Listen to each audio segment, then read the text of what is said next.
Good afternoon. My name is Olabode Ayola, and I'm a student of International Relations, master student.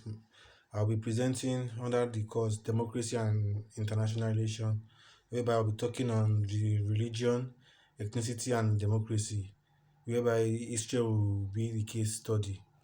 So, as I proceed, we can say Israel recently they have declared themselves as a Jewish and democratic state, and it is the only country in the world with a Jewish majority population, and there is diversity in the Jewish population in Israel because many of them have migrated and moved to the Middle East and North Africa and even Central Asia, and this is as a result of the Holocaust. And today the Jewish community consists of survivors, their descendants, and the Jews who fled the anti-Semitism.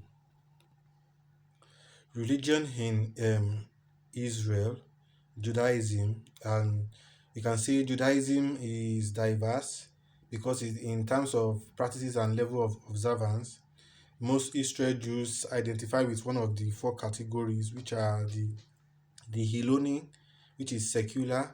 They observe they observe fewer tradition practices than the other, and they are more religious. And these are these Jewish subgroups. We have the Masorti, which are the traditional. We have the Dati, which are the religious, and the Heredi, which are the ultra orthodox. Islam is the second largest religion in Israel, with approximately 18% of the people of Israel identifying themselves as Muslims.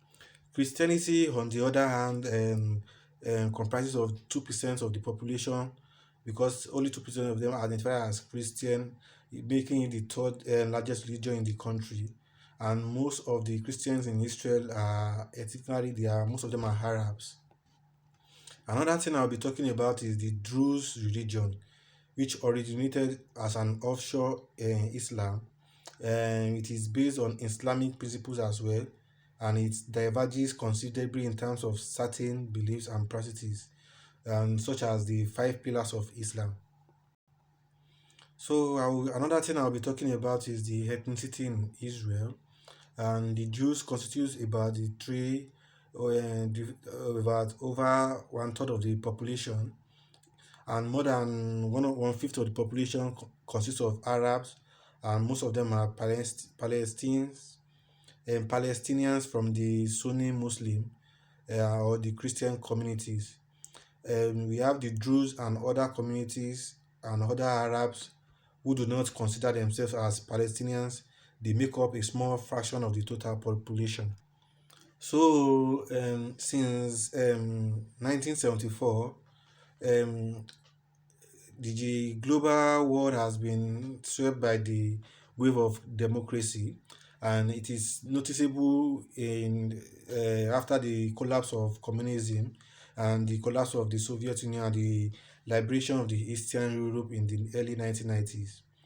And most of these democracy are nationally diverse society, and some are even deeply divided. And we can say in modern literature, comparative politics, there are different types of democracy which can be distinguished. That we can say they are direct democracy, representative democracy, constitutional democracy, minority democracy, and so on.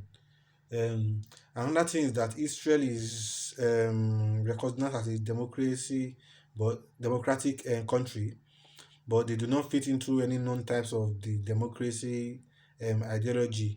In terms of democracy, and um, the type of the one they are involved is called the ethnic democracy, which will be presented and distinguished from others.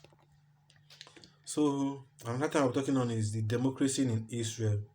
The Economist Global Democracy Index for 2019 says Israel is a flawed democracy because Israel scores well on electoral processes or pluralism and political participation, but it is marked down on government functioning, political culture, and in particular civil liberties, where Israel just has only 5 or to 6 out of 10, because Israel's system of choosing political representative is certainly the most democratic in the region.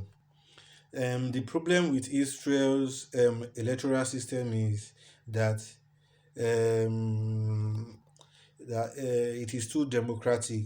The strict proportion of the representative sets a threshold of only 3 or 4% of total vote cast to get a Knesset seat, and this means a large number of parties and groups in the chamber, and which is in current 120 seats, and there are 10 groupings according to facts. So, and this has made it impossible for one party to win an outright majority of the 61 seats in Israel. This concludes my presentation on democracy in Israel. Thank you.